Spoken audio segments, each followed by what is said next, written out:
सामीन कराम, आप सुन रहे हैं एक दिलचस्प कहानी जिसका नाम है कलंदर ज़ात। ये इस सिलसिले की किस्त नंबर 17 है। मुझे उम्मीद है आपको मेरी ये काविश पसंद आ रही होगी। आपने अगर अभी तक मेरा चैनल कहानी घर सब्सक्राइब नहीं किया तो अभी मेरे चैनल को सब्सक्राइब करके बेल नोटिफिकेशन ऑन कर लीजिए ताकि आने वाली हर नई कहानी की इत्तला बर वक्त आप तक पहुंच सके।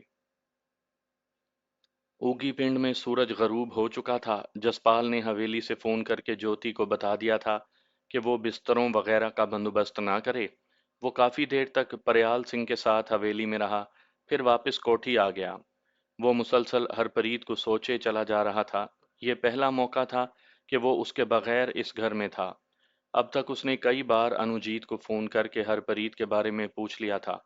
हर बार उसने ताज़ा सूरत हाल से आगाह किया था, जो हनूज पहले ही की तरह था। इस वक्त वो ड्राइंग रूम में बैठा इन्हीं सोचों में खोया हुआ था कि बंता सिंह अंदर आ गया। हाँ, क्या बात है बंता सिंह? उसने पूछा। वो जी, बाहर पिंड से कुछ बंदे आपसे मिलने के लिए आए हुए हैं, उसने बताया। कौन हैं? ऊगी पिंड ही से हैं, कोई 10-12 बंदे हैं। बंता सिंह ने 10-12 पर जोर देते हुए कहा। तो जसपाल ने उसकी तरफ देखा, फिर सोचते हुए कहा, अच्छा चलो उन्हें लॉन में बिठाओ, मैं आता हूँ। जी ठीक है, ये कहकर वो वापस पलट गया। तभी उसने अनुजीत को ताज़ा तरीन सूरत हाल के बारे में बताया कि पहले तो कभी यूं लोग मिलने के लिए नहीं आए थे। उनसे मिलो, देखो कौन है और क्या बात करते हैं। फिर मुझे तफसील बताना, तभी बात समझ में आएगी। मुमकिन है ये भी बलजीत सिंह की कोई चाल हो। ठीक है, मैं उनकी बात सुनकर ही तुमसे बात करता हूँ, जसपाल ने कहा और फिर फोन बंद कर दिया। बंता सिंह ने पहले लॉन में कुर्सियां रखीं, फिर उन लोगों को बुला लिया। जसपाल उन्हें देख रहा था। वो मुख्तलिफ उम्र के लोग थे। जैसे ही वो बैठे तो उसने ज्योति को बुलाकर कहा, वो बाहर जो बंदे आए हैं उनके लिए कोई मशरूब वगैरह भेज दो। मैं सोडा भिजवाती हूँ, ज्योति ने कहा और किचन की तरफ चली गई। वो बाहर उन लोगों के पास चला गया। उसने हाथ जोड़ते हुए सबको फतह बुलाई और उनके पास बैठ गया। तभी उनमें से एक अधेड़ उम्र बंदे ने अपना तारुफ करवाया। जसपाल सिंह जी, मैं ऊगी पिंड में रहता हूँ। मैंने आपके बापू को भी देखा है और मेरा उससे बहुत अच्छा ताल्लुक रहा है। मेरा नाम रामदास है और मैं हिंदू हूँ। ये कहकर उसने साथ आए लोगों का भी तारुफ करवाया। उनमें कुछ सिख थे, कुछ हिंदू, एक बंदा मुसलमान था और दो उनमें शूदर थे जो अब ईसाई मजहब इख्तियार कर चुके थे और उन्होंने बाकायदा अपना चर्च वहां बनाया हुआ था। सब लोगों का तारुफ करवाने के बाद उसने कहा, हम लोग आपसे क्यों मिलने आए हैं, ये सवाल आपके जहन में तो होगा। जी बिल्कुल, उसने कहा। जब आप ऊगी में आए तो मैं समझ गया था कि अब कलविंदर सिंह की नस्ल आगे बढ़ेगी। उसे बिल्कुल मार नहीं दिया गया है। हम अगर जबान से कुछ ना भी कहें, मगर हम जानते हैं कि आपके खानदान के साथ क्या हुआ था और इसका जिम्मेदार कौन था। आज से नहीं, और ना साका 84 के बाद से, हम बहुत पहले से ही बलजीत सिंह और उसके खानदान के मुखालिफ चले आ रहे हैं। वो कौन सा जुल्म है जो उन्होंने हम पर नहीं ढाया? हम गरीब पहले उसके बाप रविंदर सिंह के जुल्म का शिकार होते रहे, अब वो हम पर मुसल्लत है। मैं सोचता रहा कि आपसे मिलूं, आपको और कुछ नहीं तो कम से कम इखलाकी मदद ही दूं, लेकिन ऐसा ना कर सका। अब इतने दिनों बाद आप आए? जसपाल ने पूछा। पहले तो हमने यही सोचा कि आपके पांव ये बलजीत लोग लगने नहीं देंगे, लेकिन आज जबकि आपकी हवेली दोबारा से आबाद हो गई है तो मुझे यकीन हो गया है कि आप इधर ही रहेंगे, चाहे ये कुछ मर्जी कर लें। इसलिए मैं आपसे मिलने के लिए आ गया। रामदास ने किसी हद तक जज्बाती अंदाज में कहा। आपका शुक्रिया कि आप आ गए, मैं आप सबको खुशामदीद कहता हूँ, जसपाल ने जवाबन कहा।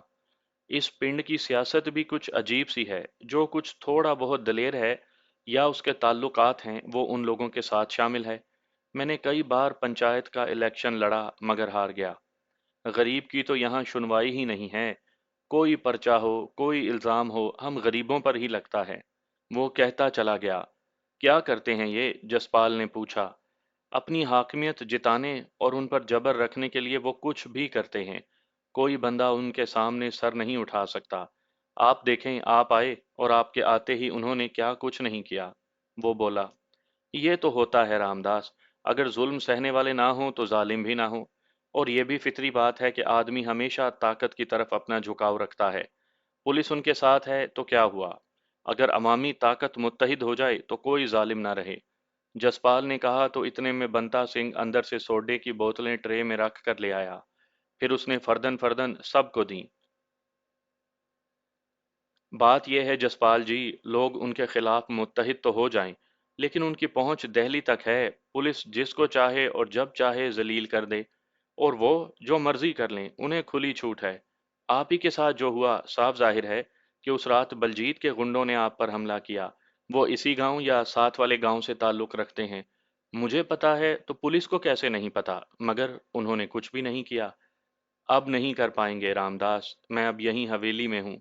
बलजीत सिंह या उसका कोई गुंडा किसी के साथ भी ज्यादती करता है तो मुझे बताओ, हम देख लेंगे उन्हें। जसपाल ने उन्हें हौसला दिया।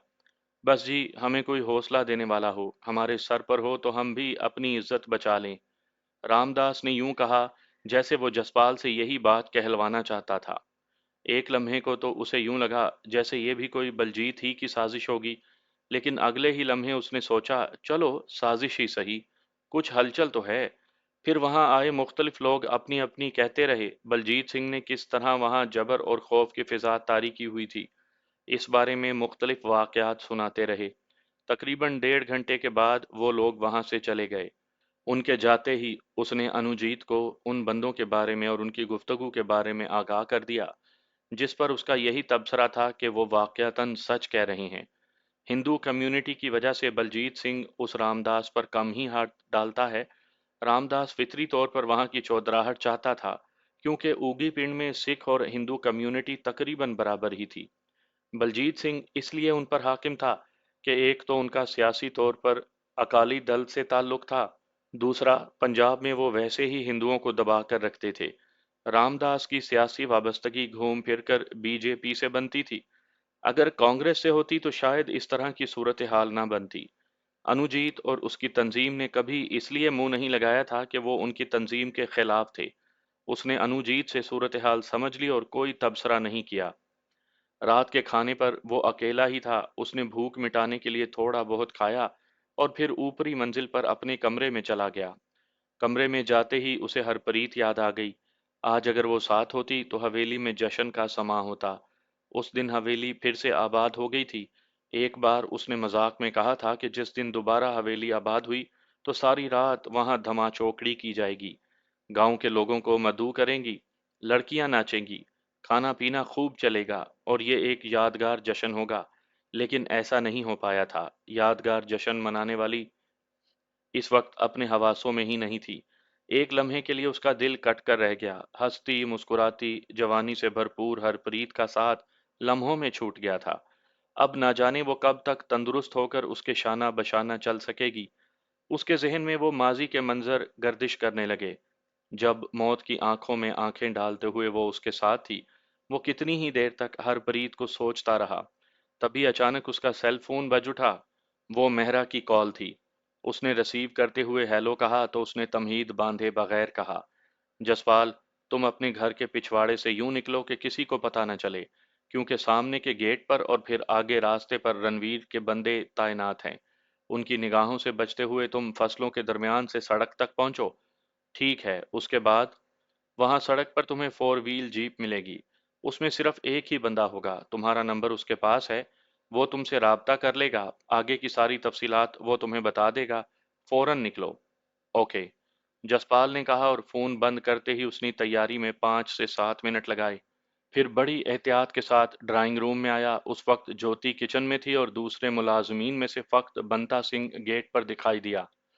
जसपाल टहलने वाले अंदाज में कोठी की पिछली जानिब चला गया। टेनिस कोर्ट और स्विमिंग पूल के दरमियान से निकलता हुआ वो बाउंड्री वॉल तक जा पहुंचा। वो उसके कद से 2 फुट ऊंची थी। उसने इधर उधर देखा। जरा से फासले पर उसे प्लास्टिक का ड्रम दिखाई दिया। उसने वो उठाया, दीवार के साथ सीधा करके रखा, फिर उस पर चढ़कर दीवार के साथ लग गया। अब दीवार उसके सीने तक थी। उसने बाहर का जायजा लिया तो दूसरी तरफ खासी गहराई थी। वो चंद लम्हे खड़ा सोचता रहा, फिर एकदम से उसके जहन में ये ख्याल आया कि ना जाने कुछ देर बाद सूरत हाल क्या हो। अगर वापसी भी इसी तरफ से हुई तो यहाँ से चढ़ना मुश्किल होगा और फौरी तौर पर कोठी के अंदर नहीं आ सकेगा। उसे वापसी का रास्ता बना कर रखना चाहिए। वो ड्रम से नीचे उतर आया और फिर उसी तलाश में उसने स्टोर का रुख किया। उसे यकीन था कि वहां से सीढ़ी मिल जाएगी। ज़रा सी तलाश के बाद उसे दीवार के साथ रखी सीढ़ी दिखाई दी। उसने फौरन ही वो उठाई और दीवार के साथ लगा कर उस पर चढ़ गया। इसी तरह उसने दूसरी तरफ सीढ़ी रखी और नीचे उतर आया। उसके आगे फसलें थीं। उसने सीढ़ी को दीवार से हटाया और फसलों के दरमियान छुपा कर रख दिया। वो चंद लम्हे खड़े होकर इधर उधर का जायजा लेता रहा, फिर फसलों के दरमियान बने खाल में से सीधा चल पड़ा। सड़क तक पहुंचते हुए उसे तकरीबन 15 मिनट लग गए। वो वहां पर जाकर रुक गया। उसी लम्हे जालंधर से आने वाले रास्ते की तरफ से हेडलाइट्स रोशन हुई और तेजी से करीब आ गईं। एक फोर व्हील जीप जन से उसके पास से गुजर गई, फिर आगे जाकर ईंटों वाले रास्ते पर रुक गई। वहां से उसने टर्न लिया और वापसी के लिए आहिस्ता आहिस्ता चल पड़ी। अगले ही लम्हे उसका सेल बज उठा। हाँ बोलो, जसपाल ने मोहतात अंदाज में कहा। मैं सड़क पर हूँ, आप कहाँ हैं सर? दूसरी तरफ से पूछा गया। मैं तुम्हें देख रहा हूँ, आ जाओ, मैं भी सड़क पर हूँ। ये कहते हुए उसने फोन बंद कर दिया और आगे बढ़कर सड़क किनारे आ गया। तब तक जीप भी उसके पास आ गई थी। रुकते ही दरवाजा खुला और वो उसमें बैठ गया। वो मोटा सा नौजवान सिख था, जिसने नीली जीन्स, हल्की जर्द शर्ट और सर पर स्याह रंग की पगड़ी बांध रखी थी। जीप चल पड़ी तो उसने कहा, मुझे आप सनी कह लें जी। हम यहाँ से तकरीबन 10 किलोमीटर के फासले पर एक गांव है, माधोपुर, उसके दरमियान में रहना है। रणवीर सिंह इस वक्त उस गांव में से निकला है। कहीं भी उससे आमना सामना हो सकता है।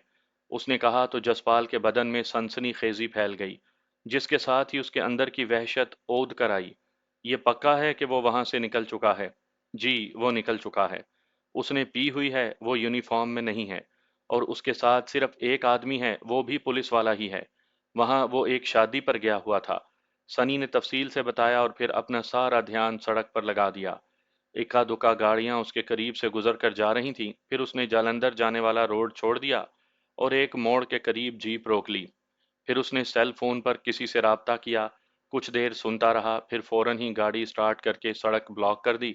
इसके साथ ही बोलता गया, सर जी, अब जो सफेद रंग की मारुति आ रही है वो उसी में है। उसके पीछे हमारे बंदे हैं। सनी ने गाड़ी कुछ इस तरह रोकी थी जैसे उसमें कुछ खराबी आ गई हो। उसने बोनट उठा दिया था। जसपाल नीचे उतर आया। उसकी निगाहें माधोपुर की तरफ से आने वाली मारुति पर लगी थी कि वो कब दिखाई देती है। अगले ही लम्हे किसी गाड़ी की रोशनी दिखाई दी। सनी ने ऊंची आवाज में कहा, वो आ गया सर जी, अलर्ट। ये सुनते ही जसपाल सड़क की दूसरी जानिब चला गया। अगले ही चंद लम्हों में सफेद मारुति तेजी से आती हुई एकदम से आहिस्ता हो गई और फिर एक लम्हे में रुक गई। ये होना ही था। सनी ने जीप खड़ी ही इस अंदाज से की थी। इस असना में पीछे आने वाली कार भी वहीं आन रुकी। उसने रुकते ही जोर जोर से हारन देना शुरू कर दिया। बिलाशुबा ये रणवीर पर नफसियाती वार था। अचानक रणवीर ने पैसेंजर सीट वाला दरवाजा खोला और भुना कर कहा, बंद करो हारन, देखते नहीं हो रोड ब्लॉक है। उस पर पीछे वाली कार ने फिर हारन दे दिया। वो शदीद गुस्से में सनी के पास आया और चिल्लाकर बोला, तुम्हें गाड़ी खड़े करने की तमीज नहीं? ये कैसे रोड ब्लॉक किया हुआ है? इतनी देर में पिछली गाड़ी से 3 लोग निकले और उसकी तरफ आ गए।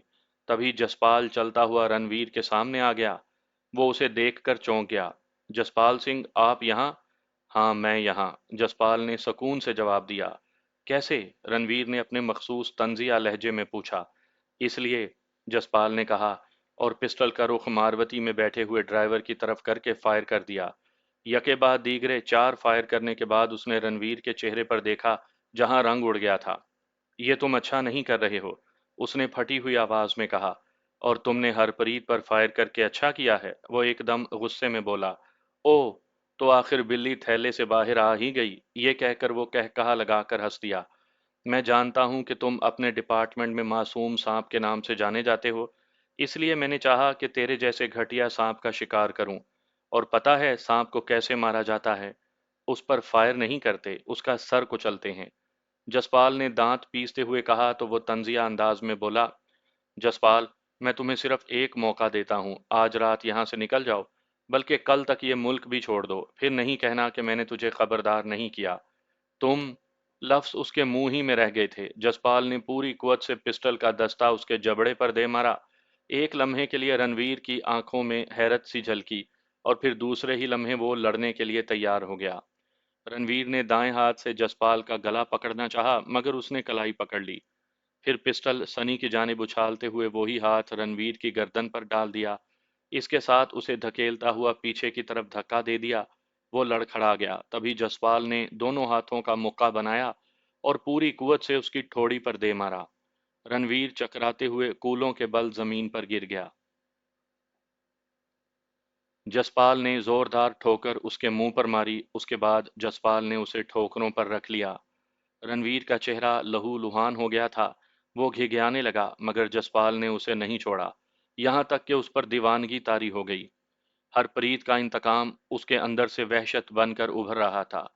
رنویر سنگھ ساکت ہوا سڑک پر یوں پڑا تھا کہ ٹانگیں کھلی ہوئیں اور بازو پھیلے ہوئے تھے۔ جلدی کریں سر جی، کوئی بھی گاڑی آ سکتی ہے، سنی نے اونچی آواز میں کہا تو جسپال چونک گیا۔ اس نے پسٹل کے لیے ہاتھ بڑھایا، سنی نے دے دیا۔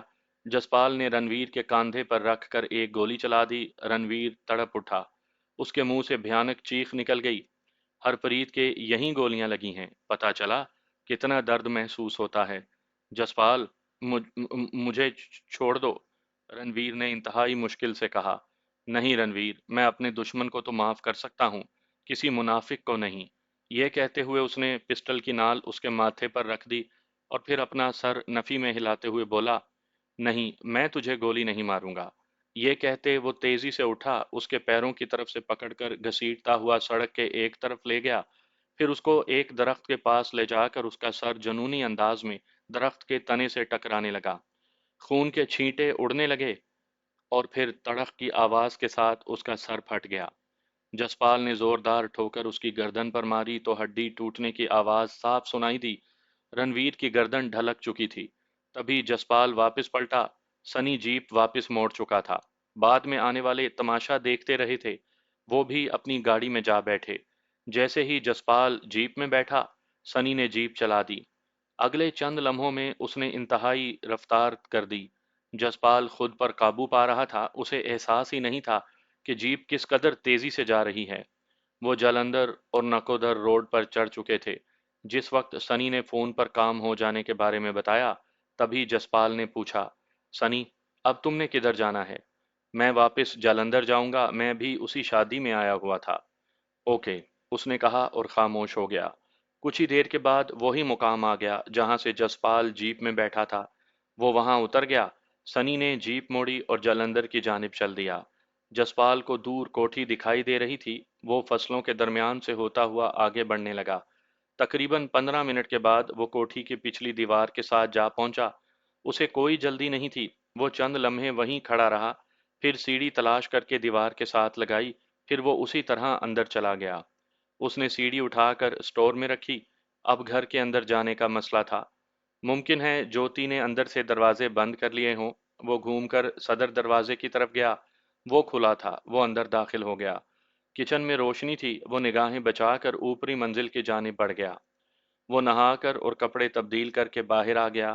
خون آلود کپڑے اس نے پانی میں بھگو دیے تھے۔ وہ پرسکون سے انداز میں اپنے بیڈ پر آ کر لیٹا تو اسے لگا جیسے ہرپریت کا ادھار چکانے کے بعد وہ ایک انجانے بوجھ سے آزاد ہو گیا ہو۔ اسے نیند آنے لگی تھی مگر وہ سونا نہیں چاہتا تھا۔ اس نے اپنا لیپ ٹاپ اٹھایا اور اسے آن کر دیا۔ جسمندر سنگھ توقع کے مطابق آن لائن تھا۔ اس نے خود ہی مبارکباد کا پیغام بھیج دیا۔ دونوں کچھ دیر تک باتیں کرتے رہے جو اشاروں کنایوں میں ہی تھیں۔ پھر اس کے بعد وہ آف لائن ہو گیا۔ اس نے بھی لیپ ٹاپ بند کیا، لائٹ آف کی اور سونے کے لیے لیٹ گیا۔ سپہر سے میں حوالات میں بند تھا۔ میرے ساتھ چند دوسرے لوگ بھی تھے۔ ان سے باتیں کرتے ہوئے وقت کٹ جانے کا احساس ہی نہ ہوا۔ اس وقت رات گہری ہو گئی تھی لیکن ابھی تک انہوں نے کھانا نہیں دیا تھا۔ میں بھوک سے نڈھال ہو چکا تھا۔ حیرت مجھے اس بات پر تھی کہ سوائے پیرزادہ وقاص کے ابھی تک نور نگر سے کوئی بندہ نہیں آیا تھا۔ کسی نے بھی خیر خبر نہیں لی تھی۔ نہ جانے کیوں میرے دماغ میں الجھن بڑھنے لگی تھی۔ کوئی دوسرا میرے پیچھے آتا یا نہ آتا، چھاکے نے ضرور آنا تھا۔ اس سے کچھ ہو سکتا یا نہیں، مگر اس نے مجھ سے آ کر یہ ضرور پوچھنا تھا کہ وہ کیا کر سکتا ہے، مگر وہ بھی نہیں آیا تھا۔ سچا انسان کبھی بھی سامنے سے مار نہیں کھاتا اور نہ ہی اسے سازشی اور منافق شکست دے سکتے ہیں۔ سچا انسان اس وقت شکست سے دو چار ہو کر مار کھاتا ہے جب اس کی پیٹھ میں خنجر گھونپا جائے۔ ظاہر ہے پیٹھ میں خنجر گھونپنے والے وہی لوگ ہوتے ہیں جن پر سچا انسان اعتماد کر چکا ہو۔ وہ بڑا زہریلا، گھناؤنا اور پرلے درجے کا گھٹیا انسان ہوتا ہے جو یہ ثابت نہ ہونے دے کہ وہ کوئی سازش کر رہا ہے، یا اعتماد جیتنے کے لیے منافقت کی انتہا پر پہنچ جاتا ہے۔ اصل میں وہ منافقت ہی کیا جس کے بارے میں پتہ چل جائے۔ بہرحال کچھ بھی ہے، منافق راندہ درگاہ ہے۔ گہری رات کے سناٹے میں پورا تھانہ یوں لگ رہا تھا کہ جیسے سبھی سو رہے ہوں۔ ہر طرف سناٹا تھا، میرے ساتھ حوالات میں بند لوگ بھی سو رہے تھے۔ تھوڑی دیر کوئی اپنا سر کھجاتا یا پنڈلی کھجا لیتا، اس کے بعد پھر خراٹے تھے جو کم از کم وہاں زندگی کا احساس تو دلا رہے تھے۔ میری آنکھوں میں نیند کا شائبہ تک نہیں تھا۔ میں سلاخوں کے ساتھ بیٹھا باہر کا منظر دیکھتے ہوئے اکتا چکا تھا۔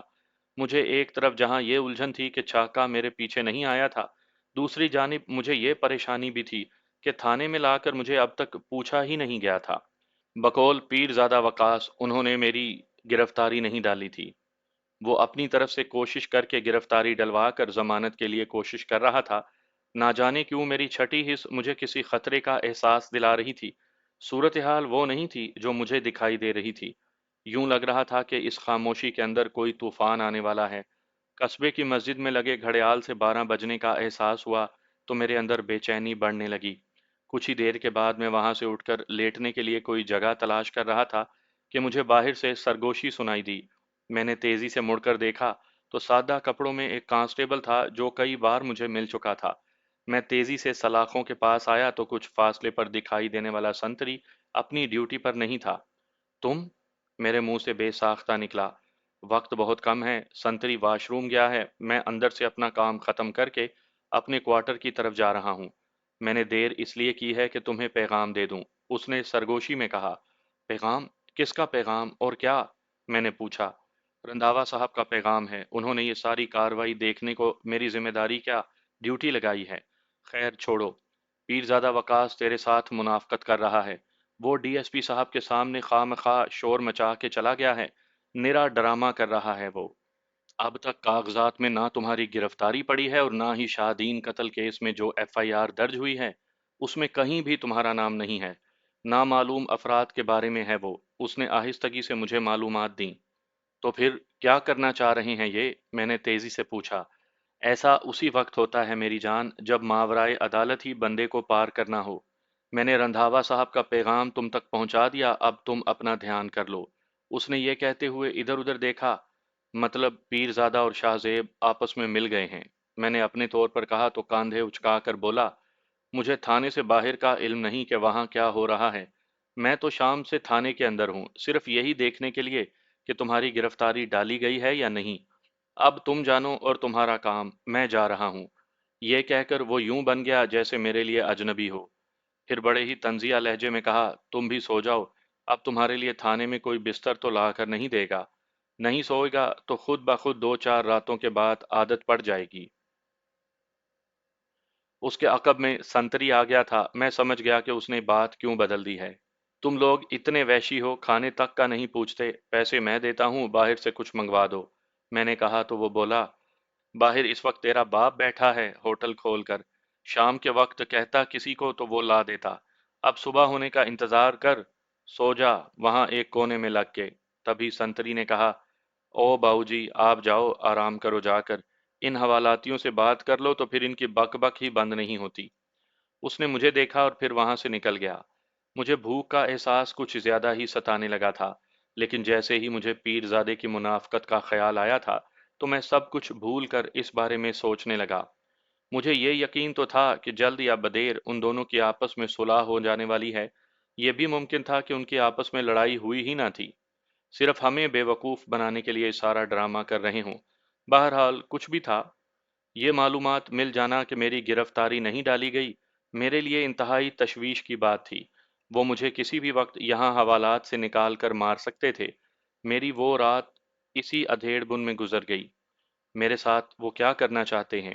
اگر انہوں نے مجھے قتل ہی کرنا تھا تو یہاں حوالات میں بند کرنے کا ڈرامہ کرنے کی کیا ضرورت تھی؟ وہ مجھے وہیں راستے میں آسانی کے ساتھ مار سکتے تھے۔ میری سمجھ میں کچھ نہیں آ رہا تھا۔ آخر وہ چاہتے کیا ہیں؟ یہ تو مجھے احساس ہو گیا تھا کہ انہوں نے اپنے تعلقات استعمال کر کے مجھے یہاں حوالات میں بند کروا دیا تھا، बात अब निचली सतह तक महदूद नहीं रही थी। सरदार शाहदीन के जहां सियासी ताल्लुकात लामहदूद थे, वहां वो एमएनए भी था। इस कत्ल की तफ्तीश तो बड़े पैमाने पर होना थी। सुबह की रोशनी जब फैलने लगी तो मैं अपने तौर पर राय कायम कर चुका था कि उनकी कातिल तक रसाई हो या ना हो, कातिल कौन हो सकता है, इस बारे में उन्हें यकीन हो या ना हो, लेकिन वो ये तय कर चुके थे कि मुझे बहरहाल हर हाल में ख़त्म करना है। अब इसका तरीका वारदात क्या होगा ये वही जानते थे। थाने में थोड़ी बहुत हलचल हो चुकी थी। रात वाला संतरी तब्दील हो चुका था। मेरे साथी हवालातियों के कुछ मिलने वाले उनके लिए खाने पीने का सामान ले आए थे। उन्हें मालूम था कि मैंने कुछ नहीं खाया। एक नौजवान हवालाती ने मुझे अपने साथ खाने में शरीक कर लिया। मैंने उसके ताल्लुकदार को चंद नोट दिए कि वो बाहर से चाय ले आए। वो चला गया मगर अभी वापस नहीं पलटा था कि थाने में हवालातियों की गाड़ी आ गई। थाने के दरवाजे बंद कर दिए गए। संतरी ने हवालात का दरवाज़ा खोला और हम सबको बाहर निकलने के लिए कहा। सिर्फ दो लोगों को वहीं रहने दिया, बाकी सबको हाँक कर गाड़ी में बिठा दिया गया। हमें कस्बे से शहर की अदालत में लेकर जाना था। कुछ देर के बाद गाड़ी चल दी। मेरे जहन में ये उलझन बढ़ने लगी कि जब मेरी गिरफ्तारी नहीं डाली गई, तो मुझे जज के सामने पेश कैसे किया जाएगा? अगर वो गिरफ्तारी डाल चुके हैं, तो फिर रंधावे का पैगाम क्या था? ये सब क्या है? मुझे कुछ भी समझ में नहीं आ रहा था। मेरी सोचने समझने की सलाहियत माऊफ होती जा रही थी। तभी मैंने एकदम से सारी उलझन अपने जहन से झटक दी। अब जो होना था वो होकर ही रहना था। कैदियों की गाड़ी कस्बे से बाहर निकल आई थी। चंद हवालाती थे जिन्हें जज के सामने पेश करने के लिए अदालत में ले जाया जा रहा था। वो सब अपनी अपनी सोचों में गुम थे। मैं अपने जहन से हर सोच झटक चुका था। गाड़ी हिचकोले खाती हुई आगे बढ़ती जा रही थी। अचानक एक जगह गाड़ी रुक गई, फिर तेजी से पिछला दरवाजा खोला गया और एक सिपाही अंदर आते ही मेरी तरफ देखकर बोला, चल बाहर आ। अगर ना आऊं तो, मैंने उसकी बात को समझते हुए कहा। तभी इंस्पेक्टर का चेहरा नमूदार हुआ। वो मेरी तरफ देखकर बोला, हम तुझे नीचे उतार लेंगे। शराफत इसी में है कि तू खुद अपने पैरों पर चल कर आ जा। मैंने एक लम्हे के लिए उसकी तरफ देखा और उठकर नीचे आ गया। मैं समझ गया था कि वो मुझे मारकर यहीं कहीं फेंक देंगे, तो फिर क्यों ना लड़कर ही मरा जाए। तभी मैंने इंस्पेक्टर की तरफ देखकर कहा, तुम लोग क्या चाहते हो, साफ बताओ। उधर देखो, उसने एक सिमत इशारा किया। सड़क से जरा हटकर फासलों के दरमियान कच्चा रास्ता जा रहा था। वहां एक फोर व्हील जीप खड़ी थी, जिसके बाहर पीरजादा वकास दोनों हाथ बांधे खड़ा था। उसकी आंखों पर चश्मा था। जाओ, चले जाओ, वो जाने और तुम। मेरे सामने एक मजीद सवालिया निशान आ ठहरा था। क्यों इतनी दिलचस्पी ले रहा है वो मुझ में? इस वक्त आफियत इसमें थी कि पुलिस के नरगे से निकलकर पीरजादा वकास के साथ चल दूं।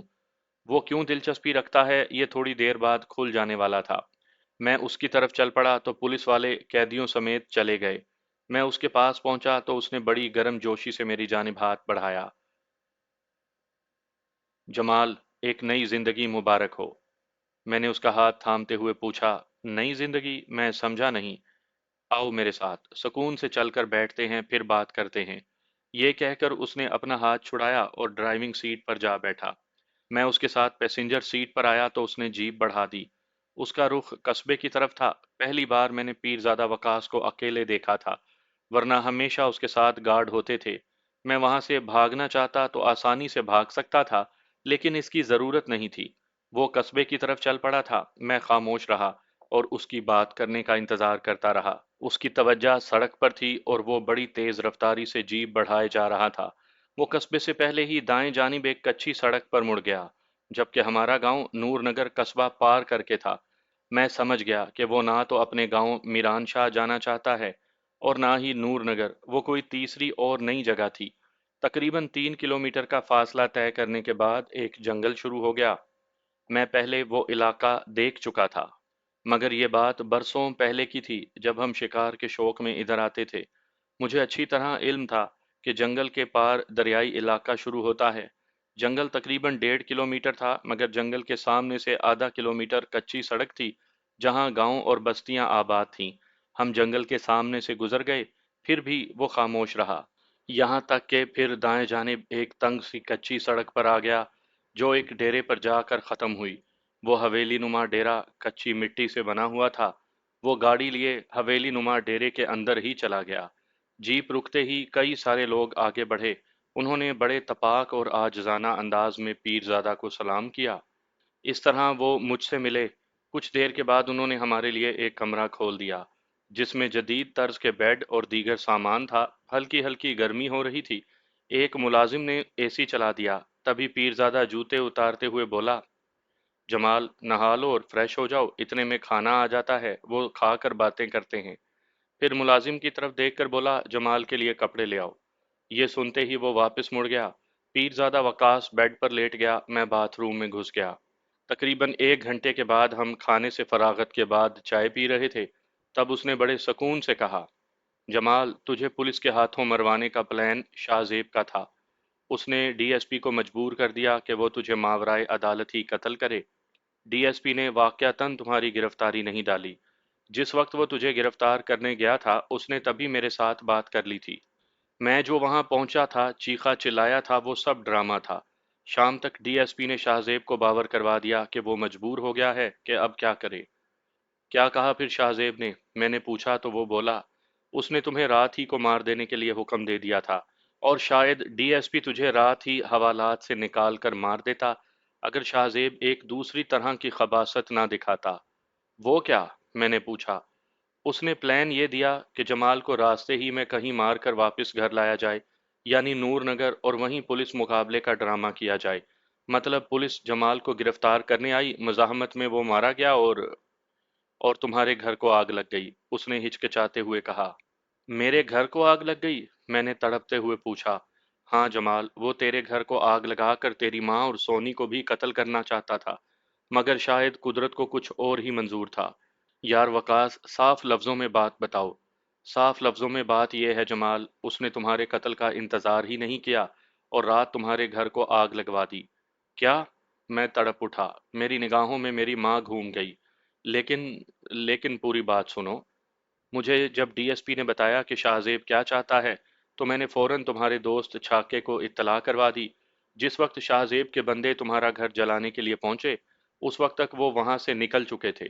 کہاں گئے اس کا مجھے علم نہیں، لیکن میں نے ڈی ایس پی کو سختی سے منع کر دیا کہ وہ تجھے کچھ نہ کہے، بلکہ جس طرح تمہیں لے کر آیا ہوں اسی طرح اسے واپسی کا کہہ دیا۔ اس نے اپنا وعدہ پورا کیا اور تجھے میرے حوالے کر دیا۔ اماں اور سونی کے بارے میں کچھ پتا چلا؟ چھاکا کدھر ہے؟ میں نے پوچھا۔ باوجود کوشش کے میرا ان سے رابطہ نہیں ہو سکا۔ تمہیں ملنے سے پہلے تک میں نے ان کے بارے میں کسی بھی اطلاع کا انتظار کیا۔ ادھر تمہاری طرف بھی آنا تھا۔ اس سے زیادہ میران شاہ نہیں رک سکا۔ ہو سکتا ہے آج کل میں پتہ چل جائے۔ پیرزادہ وقاص نے معذرت خواہانہ لہجے میں کہا تو میں بے چین ہو گیا۔ وہ سب کیسے ہو گیا؟ میرے دوست تھے وہاں۔ چھاکا جان دے دیتا، پر ہو سکتا ہے وہ بھی۔ پیرزادہ وقاص، یار مجھے ایک بار نور نگر لے چلو، پھر میں دیکھ لیتا ہوں سب کو۔ میں تجھے لے جانے کو ابھی لے جاتا ہوں، مگر تو نہیں جانتا انہوں نے بلوائیوں کی طرح تیرے گھر پر حملہ کیا ہے۔ اب کچھ نہیں ہے وہاں پر۔ اس نے کتوں کی طرح اپنے بندے تیرے پیچھے چھوڑ دیے ہیں۔ اسے شاید تم نہیں، سونی درکار ہے، جو اس کی جائیداد کی حصے دار بن گئی ہے۔ تو کیا تم جانتے ہو؟ میں نے حیرت سے پوچھا۔ یہ جو ڈی ایس پی ہے نا، یہ اپنا بندہ ہے، نہ جانے کس کوشش سے یہاں لگوایا ہے۔ اس نے جب مجھے بتایا کہ مجھے تیری اور شاہ زیب کی دشمنی کے بارے میں اندازہ ہوا، خیر اگر مجھے سونی کے بارے میں معلوم ہو جاتا تو میں پوری جان سے اس کا تحفظ کرتا۔ میں تلاش کر لوں گا اسے۔ میری ماں، چھاکا، میں روہاسا ہو گیا۔ جہاں تک میرا خیال ہے جمال، یہ لوگ کسی محفوظ جگہ پر ہوں گے، کیونکہ اس حملے سے کچھ دیر پہلے چھاکے تک اطلاع پہنچ چکی تھی۔ اب اگر قسمت نے ساتھ نہ دیا ہو تو الگ بات ہے۔ اس نے غیر یقینی انداز میں کہا۔ وہی تو میں کہہ رہا ہوں، میں نور نگر جاتا ہوں، وہاں جا کر ساری بات معلوم ہو جائے گی، اور پھر شاہ زیب نے اتنا بڑا ادھار میرے سر چڑھا دیا ہے، اسے بھی تو اتارنا ہے۔ میں تم سے یہ نہیں پوچھوں گا جمال کہ تم نے سردار شاہ دین کو قتل کیا ہے یا نہیں، لیکن اب تیری ان کے ساتھ لڑائی بن چکی ہے، کیا اب تو ان کے خلاف میرا ساتھ نہیں دے گا؟ پیرزادہ وقاص نے وہ بات کہہ دی جس کے لیے اس نے میری مدد کی تھی۔ میں سوچ رہا تھا کہ اب تک اس نے اپنے مطلب کی بات کیوں نہیں کی۔ میں نے ایک لمحہ تاخیر کیے بنا کہا، پیرزادہ اگر تم یہ کہو کہ میں اب پھنس گیا ہوں اور تم مجھے اس مشکل سے نکال رہے ہو، اس کے عوض تمہارا ساتھ دوں گا تو میرا انکار ہے، لیکن اگر دشمن کا دشمن سمجھ کر میرا ساتھ مانگو تو میں تیار ہوں۔ یہ میں نے اس لیے کہا ہے کہ تم جاگیرداروں کا کوئی پتہ نہیں ہوتا کہ کب ایک دوسرے سے صلح کر کے درمیان کے لوگوں کو مسل دو۔ میں نے صاف گوئی سے کہا تو وہ ہنس پڑا، پھر سنجیدگی سے بولا، جمال، سیدھی سی بات ہے، اگر اس علاقے پر میری حکمرانی ہو جاتی ہے تو مجھے اور کیا چاہیے؟ میں سردار شاہ دین کی سوچ اور سیاست کو نہیں پا سکتا تھا، مگر شاہ زیب کو تو نیچا دکھا سکتا ہوں۔ صاف اور سچی بات یہ ہے کہ تم اپنا انتقام لینا، میں پوری مدد دوں گا۔ میں اب شاہ زیب کو اپنا ہم پلہ نہیں دیکھنا چاہتا، اسے ختم کر دینا چاہتا ہوں۔ میری سیاست کچھ بھی رہے لیکن تمہارے آڑے کبھی نہیں آؤں گا۔ مطلب تم میرے ساتھ شانہ بشانہ کھڑے نہیں ہوگے، میرے حلیف کے طور پر سامنے کبھی نہیں آؤ گے؟ میں نے اس کی بات سمجھتے ہوئے کہا تو وہ پوری سنجیدگی سے بولا، یوں ہی سمجھ لو، اس کی ایک وجہ ہے جسے تم بخوبی جان سکتے ہو۔ کچھ جگہیں، کچھ تعلقات کے دائرے اور کچھ مفادات کے مراکز ایسے ہوتے ہیں کہ بندہ مجبور ہو جاتا ہے۔ وہاں میں کہہ سکتا ہوں کہ میں جمال کو نہیں روک سکتا، کہ میرا اس پر کوئی حق نہیں۔ تم سمجھ سکتے ہو نا میری بات؟ ٹھیک ہے، میں نے مان لی تیری بات، اب چل نور نگر، میں نے اٹھتے ہوئے کہا۔ ہم ابھی چلتے ہیں لیکن یہ ذہن میں رکھنا کہ اس نے اپنے باپ کے قتل میں تیری گرفتاری ضرور ڈلوانی ہے۔ وہ چاہے گا کہ تو پولیس ہی کے ساتھ ٹکرا کر ختم ہو جائے۔ پیرزادہ نے اٹھتے ہوئے کہا، یہ ساری بات کی باتیں ہیں، تو پہلے مجھے نور نگر پہنچا، پھر سب دیکھ لوں گا۔ میں نے کہا اور جوتے پہن کر اٹھ گیا۔ ہمارے درمیان جو طے پانا تھا وہ پا گیا تھا۔ دوپہر سر پر تھی، وہ باہر سے کچا ڈیرا اندر سے جدید طرز پر سجا ہوا مجھے اچھا لگا تھا۔ میں اس علاقے میں بہت پہلے پھرتا رہا تھا، لیکن یہ حویلی نما ڈیرا میں نے پہلے کبھی نہیں دیکھا تھا۔ صحن میں آ کر میں نے پوچھا، یہ ڈیرا کس کا ہے؟ چودھری شاہ نواز کا، اس نے بتایا تو وہ گرانڈیل قد کا شخص میرے ذہن میں آ گیا۔ یار وہ تو قصبے میں، یہ اس کا وہ ڈیرا ہے جہاں خاص لوگ ہی آ کر ٹھہرتے ہیں، باقی تم سمجھدار ہو۔ اس نے گول مول سی بات کی تو میں نے بھی زیادہ تجسس دکھانے کی ضرورت محسوس نہیں کی، اور ویسے بھی اس وقت میرے دماغ میں صرف اور صرف نور نگر چھایا ہوا تھا۔ میری کوشش تھی کہ میں جلد از جلد وہاں پہنچ جاؤں۔ جس وقت ہم جیپ میں بیٹھ کر چل پڑے تو میرے اندر بے شمار وسوسے سر ابھارنے لگے۔ میری ماں کا چہرہ بار بار میری نگاہوں میں پھر رہا تھا، وہی ایک گھر جس میں میری ماں نے جوانی بیوگی کی حالت میں گزار دی تھی، جسے کبھی وہاں خطرہ نہیں رہا تھا اور نہ کبھی اس نے مجھ پر خوف مسلط ہونے دیا تھا۔ وہی گھر جلا دیا گیا تھا۔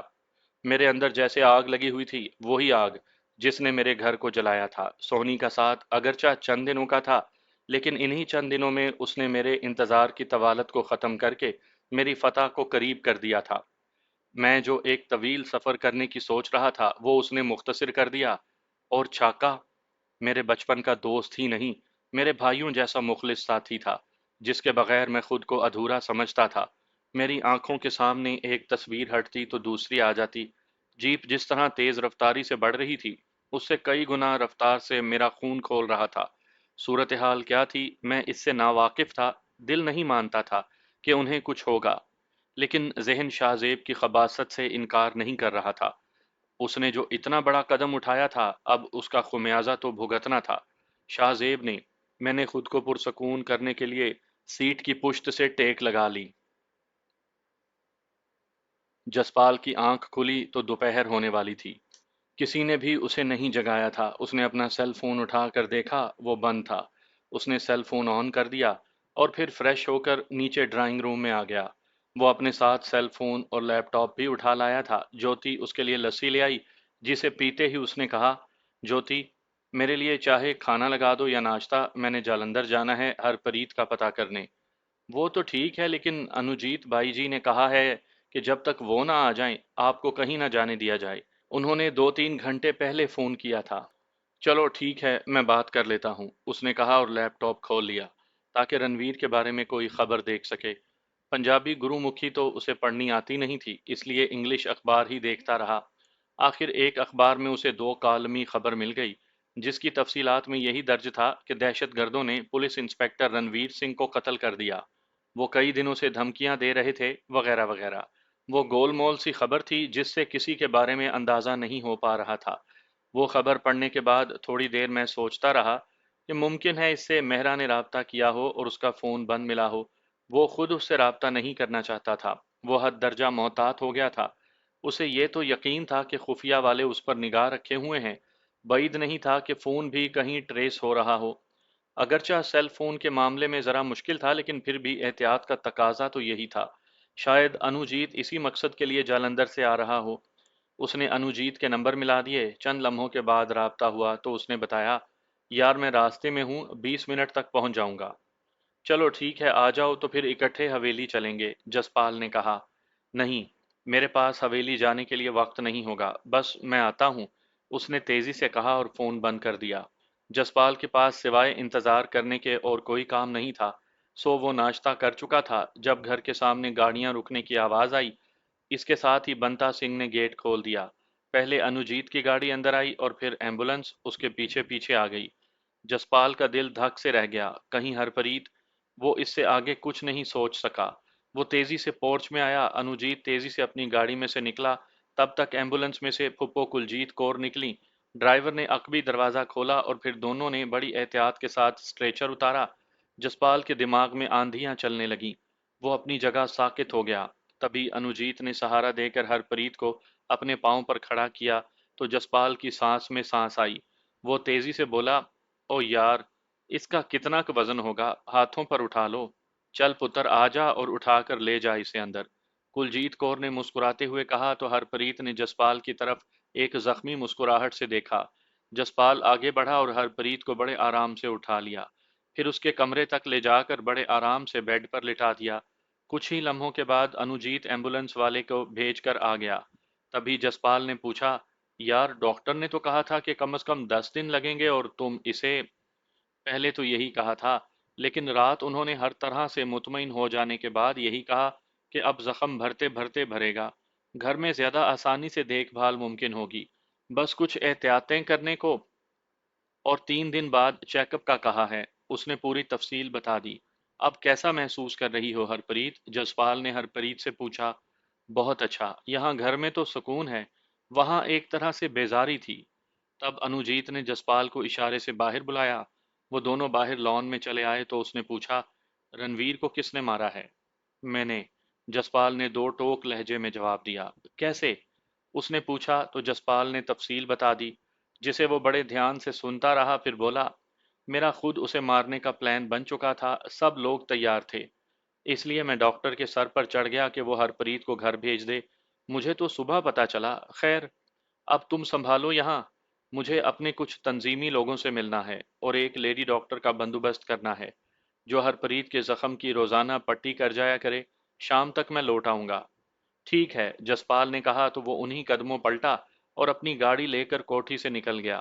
جسپال وہاں سے سیدھا ہرپریت کے کمرے میں چلا گیا جو بلا شبہ اسی کے انتظار میں تھی۔ وہ اسے دیکھ کر مسکرا دی اور پھر آنکھ کا ہلکا سا اشارہ کرتے ہوئے دھیرے سے بولی، آؤ بیٹھو۔ پھپھو کہاں ہیں؟ وہ اس کے پاس بیٹھتے ہوئے بولا، بہت تھکی ہوئی تھی، میں نے انہیں آرام کرنے کو کہا ہے، تم سناؤ۔ وہ دھیرے سے بولی، میں ابھی کچھ دیر پہلے تمہارے پاس آنے لگا تھا، تمہاری ضرورت پڑ گئی تھی۔ آنے لگا تھا تو آ جاتے، وہ بولی۔ یار میں نے وہ گرو مکھی والا اخبار دیکھنا تھا، جسپال نے کہا۔ ایسی کوئی خاص خبر تھی؟ اس نے پوچھا۔ ہاں نا، خاص ہی تھی۔ پتہ نہیں تجھے انوجیت نے بتایا بھی ہے کہ نہیں، میں نے اس بندے کو مار دیا ہے جس نے تجھ پر فائر کیا تھا۔ واقعی؟ کون تھا وہ؟ رنویر۔ رات میں نے… اس نے کہا اور باقی بات اشاروں میں سمجھا دی۔ پھر ہرپریت کے اصرار پر اس نے تفصیل بتا دی کہ کیسے پتا چلا اور پھر کیسے مارا۔ وہ باتیں کرتے رہے یہاں تک کہ سپہر ہو گئی۔ اس دوران لیڈی ڈاکٹر آ گئی جو رسول پور کلاں کی رہنے والی تھی۔ اس نے آ کر انجیکشن دیا اور دوائیں دیں۔ کچھ دیر کے بعد ہرپریت سو گئی۔ ڈاکٹر چلی گئی تو جسپال حویلی جانے کے لیے تیار ہو گیا۔ وہ گاڑی لے کر جیسے ہی گیٹ پار کر کے باہر آیا تو اس کے سامنے دو جوان آن کھڑے ہوئے۔ جسپال نے سوالیہ نگاہوں سے ان کی طرف دیکھتے ہوئے پوچھا، کون ہو تم لوگ اور میرا راستہ کیسے روکا؟ ہمارا تعلق پولیس ڈپارٹمنٹ سے ہے اور ہمیں حکم ہے کہ آپ کو گھر تک محدود رکھا جائے۔ ان میں سے ایک نے تیزی سے کہا، کیوں؟ اس نے حیرت سے پوچھا۔ یہ میں نہیں جانتا، لیکن آپ گھر تک ہی محدود رہیں گے۔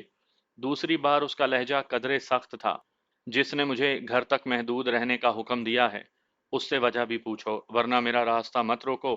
جب معلوم ہو جائے تو مجھے بتا دینا، میں پنڈ جا رہا ہوں حویلی۔ یہ کہہ کر اس نے اپنی گاڑی آگے بڑھا دی۔ اسے بہرحال یہ معلوم ہو گیا تھا کہ معاملہ خاصا گھمبیر ہو گیا ہے और पूरी संजीदगी के साथ उसे घेरने की कोशिश हो रही है। उसके इर्द गिर्द खतरा बढ़ गया था। दफातन उसके जहन में एक ख्याल रेंग गया। उसने अपने सेल फोन से रणवीर के नंबर मिलाने शुरू कर दिए। दूसरी तरफ बेल जाती रही। काफी देर बेल जाने के बाद किसी ने फोन रिसीव किया। तभी जसपाल ने कहा, आप कौन बात कर रही हैं? मुझे रणवीर सिंह से बात करना है। आप कौन हैं? दूसरी तरफ से पूछा गया। मैं जसपाल सिंह हूँ, रणवीर से बात करना चाहता हूँ, उन्हें फोन दें। इस बार वो जरा सख्त लहजे में बोला, रणवीर सिंह जी कल रात शहीद हो गए हैं, मैं उनका भाई बात कर रहा हूँ।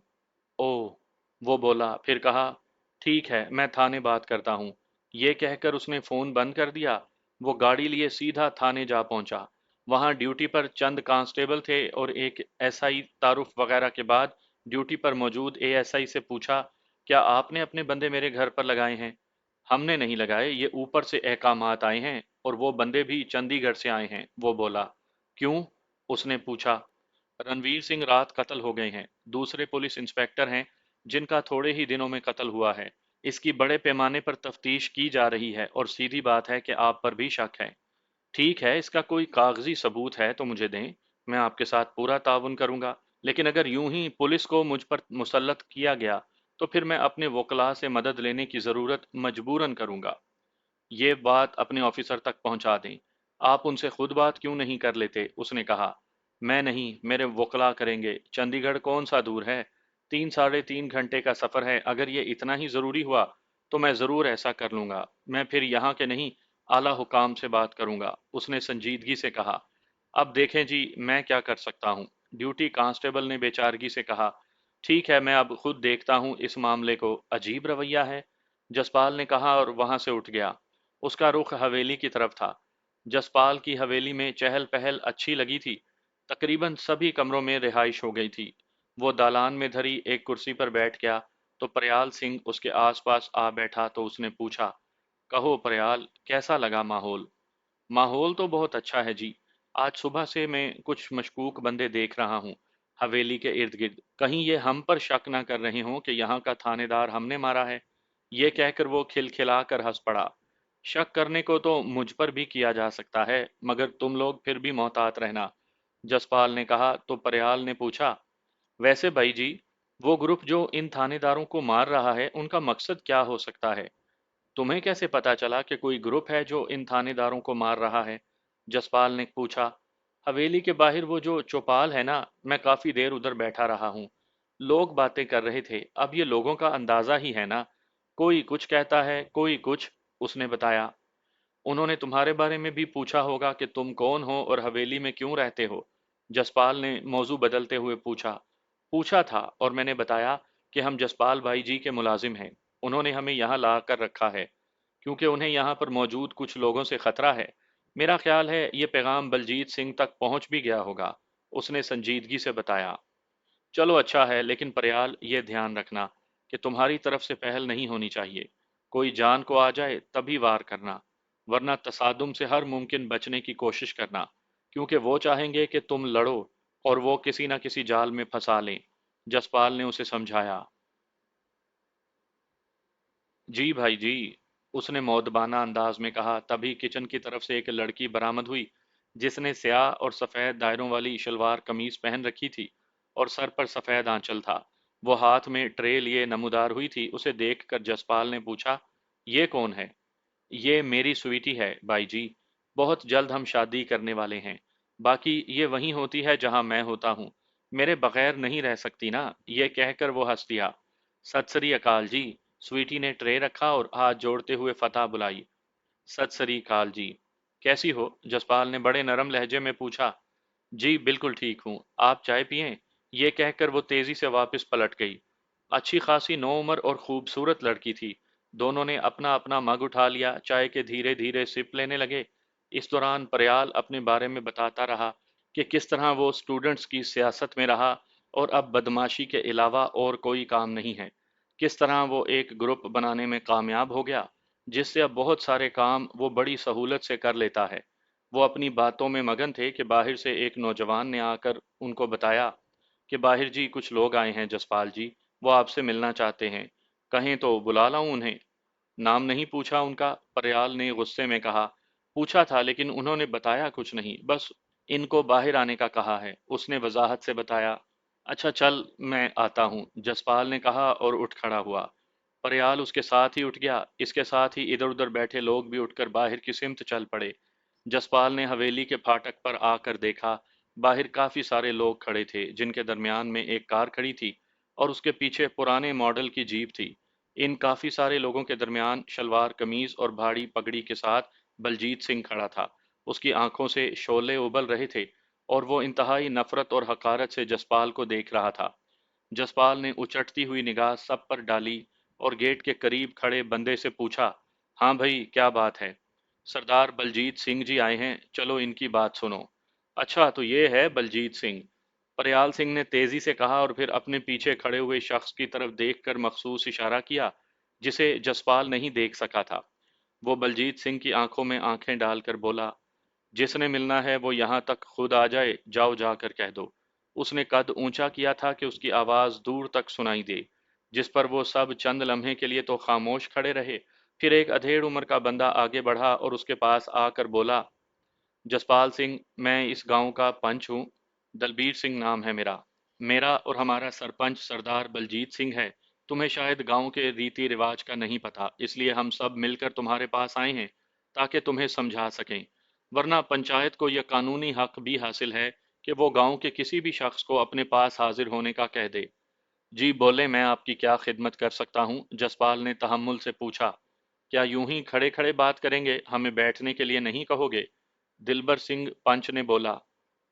क्यों नहीं सरदार जी, हम आपको बैठने के लिए क्यों नहीं कहेंगे? आखिर को आप मेरे चलकर मेरे घर आए हैं। ये कहकर जसपाल ने मुड़कर प्रयाल से कहा, इन सब को बिठाओ और इनके लिए कुछ खाने पीने का बंदोबस्त भी करो, जल्दी। जी भाई जी, प्रयाल ने कहा और मुड़ गया। कुछ ही देर बाद अंदर से चार पाइयां निकलकर बाहर आने लगीं। वो सब बरगद के दरख्त के नीचे ही बैठ रहे थे। पंच और सरपंच के लिए कुर्सियां रख दी गईं। उन्हीं के मुकाबिल जसपाल को भी एक कुर्सी पर बिठा दिया गया। तभी दलबीर सिंह ने बड़े ठंडे और तहम्मुल भरे अंदाज में कहा, देख भाई जसपाल सिंह, किसी भी पंचायत का काम जहां मसले मसाइल का फैसला करना है, वहां उसका ये फर्ज भी है कि वो अमन व अमान रखने में पूरी मदद दे और ऐसा गैर कानूनी काम ना होने दे जिससे अमन व अमान खराब हो सकता हो। इसलिए हम तुम्हें समझाने आए हैं कि ये जो तुमने हवेली आबाद कर ली है और इसमें गुंडे लाकर बिठा दिए हैं, ये ठीक नहीं। अगर मैं आपकी इन सारी बातों पर लकीर फेर दूं तो? जसपाल ने सुकून से जवाब दिया। क्या मतलब? दलबीर सिंह ने पूछा। मैंने अच्छे अल्फाज इस्तेमाल किए हैं बुजुर्गों, वरना दूसरे लफ्जों में ये कहा जा सकता है कि आपकी ये सारी बातों को झूठा साबित कर दूं। वो बोला, देखो, तुम घर पर आई हुई पंचायत की बेइज्जती कर रहे हो। तुम्हें ऐसा करने का कोई हक नहीं। इस बार दलबीर सिंह ने गुस्से से कहा, मैंने कोई गलत तो नहीं कहा। बजाय बेइज्जती महसूस करने के आप मुझसे ये सवाल क्यों नहीं करते कि मैं कैसे गलत साबित कर सकता हूँ? बोलो, तुम बताओ, दलबीर ने फिर पूछा। मैंने कुछ भी नहीं किया और आप पंचायत मेरे घर लेकर आ गए। मेरी कोई गलती बताओ। आप अमनो अमान की बात करते हो तो बताओ। मुझ पर जो कातलाना हमला हुआ, उस पर आप लोगों ने मेरे घर पर आकर अफसोस तक नहीं किया। कुजा, आप वो लोग तलाश करने में मेरी मदद करते।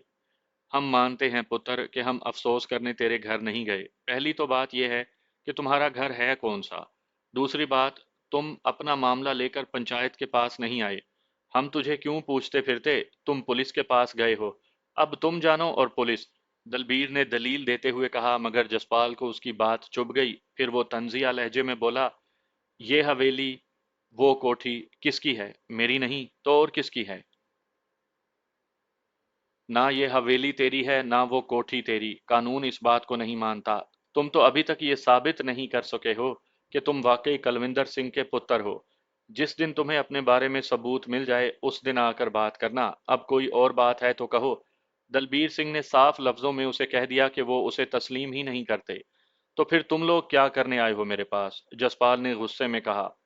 यही कि तुमने जो गैर कानूनी तौर पर इस हवेली पर कब्जा किया है, इसे खत्म करो और ये जो जत्था तुमने यहाँ इकट्ठी कर रखी है, इसे चलता करो। हमें नुक्से अमन का खतरा है। क्यों खतरा है? उन्होंने किसी को कुछ कहा है? किसी से ज्यादती की या किसी की बुराई की? किसी को बुरा भला कहा या पंचायत को खौफ है इनसे? जसपाल ने पूछा। जब तुमने बुनियादी तौर पर ही गलत काम किया है तो बाकी सारे गैर कानूनी काम हैं। पंचायत को ये इख्तियार है कि तुम्हारा सामान उठाकर बाहर फेंक दें।